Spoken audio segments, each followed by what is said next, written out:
Одооноос 30 жилийн өмнө Монгол хүн сансарт анх удаа нисэж байсан тэр өдөр манай улсын ард түмэн бүгд баярлаж сэтгэл догдлон үдэн гаргаж байлаа. Өнөөдөр Түүхт өдрийн хүрээнд мөн хүн сансарт анх удаа ниссэний 50 жилийн ойтой холбогдуулан Пуужин нисэх загварын нээлттэй тэмцээнийг зохион байгууллаа.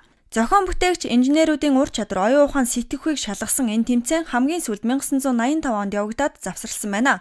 Ийхүү удаан хугацаанд явагдаагүй байсан тэмцээн 26 жилийн дараа үргэлжлэлээ.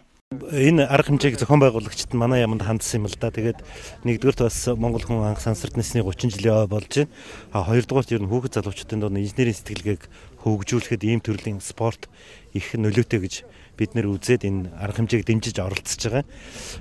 Хамгийн гол нь бас одоо улс орон хөгжихэд олон инженер хэрэгтэй байна шүү дээ.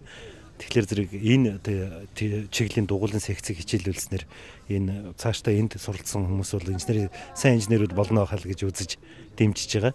Монгол улсын шинжлэх ухаан технологийн их сургуулийн харьяа механик инженерийн сургуулийн дэргэд Арио Гедрогийн механикийн профессорын тэнхим үйл ажиллагаагаа идэвхтэй явуулдаг. Энэ тэнхимийн дэргэд Giant нисэх загварын клуб байдаг бол инженер техникийн ангийн оюутан залуучууд тогтмол хичээллэж нисэх загварын онгоц пуужин зэргийг бүтээдэг байна. Мөн энэ чиглэлээр үйл ажиллагаагаа явуулдаг 5 клуб нийслэл байдаг бол хөдөө орон нутгаас дархан Орхон Төв аймагт тус бүр нэг клуб ажилдгийг тэмцээнийг зохион байгуулагчид хэлж байсан юм а.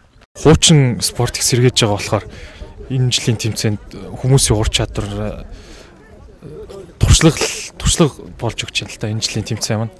Тэгээ хуучин мартагдсан төрлийг сэргээж байгаа болохоор алдан оноотой юмнууд бас байсан. Гэхдээ дараагийн тэмцээн дээр бол анхаар хүн сансарт ниснэ гэдэг бол улс орны хувьд маш том нийгэмдийн асуудал байдаг. Тэгээд бага нисэх хүчин болохоор ирээдүйн инженер техникийн ажилтнуудыг бага нисэх хүчнээр ингэж бэлдэж байгаа болохоор маш өндөр ач холбогдолтой тэмцээн л дээ. Пуужин нисэх загварын нээлттэй тэмцээн шүхэртэй пуужин, тууцтай пуужин, радио удирдлагт агаарын тулалдаан, радио удирдлагт флайнер гэсэн дөрвөн төрлөөр явагдаж маргааш аваргуудаа тодруулна. Мөн энэ үеэр Монголын нисэх спортын загварын нийгэмлэгээс нислэгийн улирлын нээлтийн арга хэмжээг хамтдхан зохион байгуулсан. Энэ арга хэмжээ нисэх загварын спортоор хичээлдэг сонирхогчид мөн тамирчид оролцож ахвал самбаа ур чадвараа сорьсон юм. Төв аймгаас 73 настай тамирчин ирж оролцсон нь тэмцээнд оролцогчдын хувьд насны хязгаар байхгүйг илтгэж байлаа.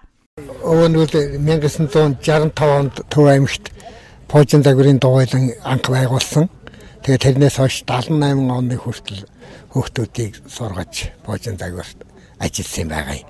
Тэгээд нэг хэсэг тасраад сая энэ Пуужин загварын юу яа ихтэй зэрэг сонирхоод сүүлийн үеийн юугаар нэг хийгээд орж үзье гэж бодоод тэгээд бас тэмцээнд хөдөө орон нутгийн 11 аймаг бол нийслэлээс 80 гаруй тамирчин ирж өрсөлдлөө. Энэ нь техник шинжлэх ухаан хэр хөгжсөнийг илтгэж байсан бол ирээдүйд олон шилдэг инженерүүд түрэн гарна гэдгийг ч харуулж байлаа. Мөн манай улсын баг тамирчид нисэх загварын спортоор хөлийн чандад өрсөлдөж дэлхийн аварга олон улсын тэмцээнд хэд хэдэн удаа оролцжээ.